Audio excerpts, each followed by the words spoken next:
Here's Brody Brazil. Let's talk about Seth Brown, who got his first real full taste of a big league season last year. And he didn't even play, obviously, the whole time.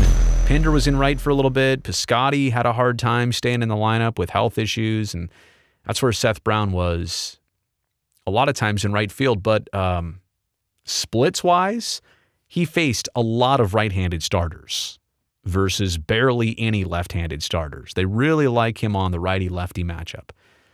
So he faced a lot of right-handed pitching. Can't remember if I threw that stat in there on my next page, but we'll find out. The stats were very suggestive that he likes facing right-handed pitching a lot more. And as much as he's got the showcase power, he hit 20 home runs last year, and I'll break that down in just a second.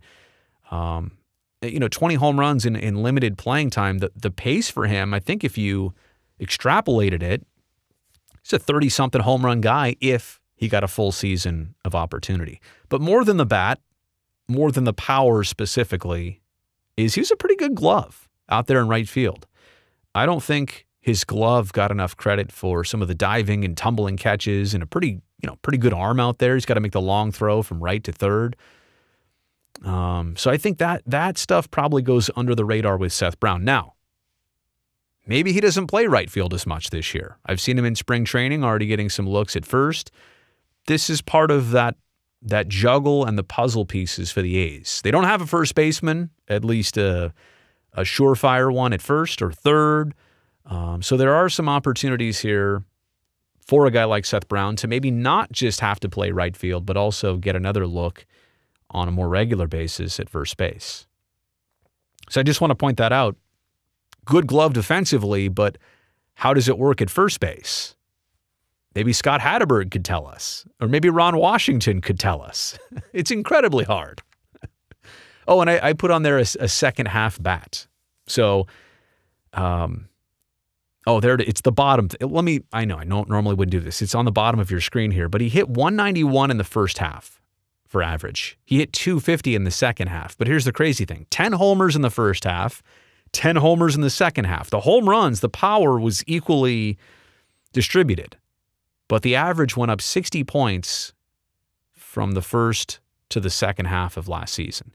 And so you hope that a little more playing time, comfort, consistency, all that stuff comes for Seth Brown in 2022. In addition to the power. 20 homers, 48 RBI, and 111 games. So, I mean, even if you up that another, I guess 50 games, it'd probably get him, probably about 30 home runs. But at one point, I mean, he was on an incredible clip of home runs per games played. The other thing is 48 RBI. He had 20 homers. So there's 20 RBI right there. That means he only drove in 28 runs off hits that were not homers. And how about this? Well, and wait a second. We don't know how many men were on base every time he homered. It's possible, let's just say that, I'm throwing out a number. Let's say half of his homers had somebody on base. So there's 30 RBI. 30 of 48 RBI came off of homers. Because there's also this stat. 60 total hits for Seth Brown last year. So that means of 60 total hits, 20 were homers. 33% of his hits were home runs. So it's that distribution, right? And I know that's what the A's will want him to do.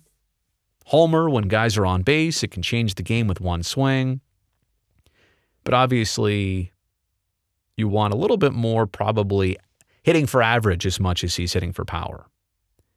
And then there's this, on the positive side, he grounded into a double play once last year. In 281 at-bats, only grounded into a double dipper once.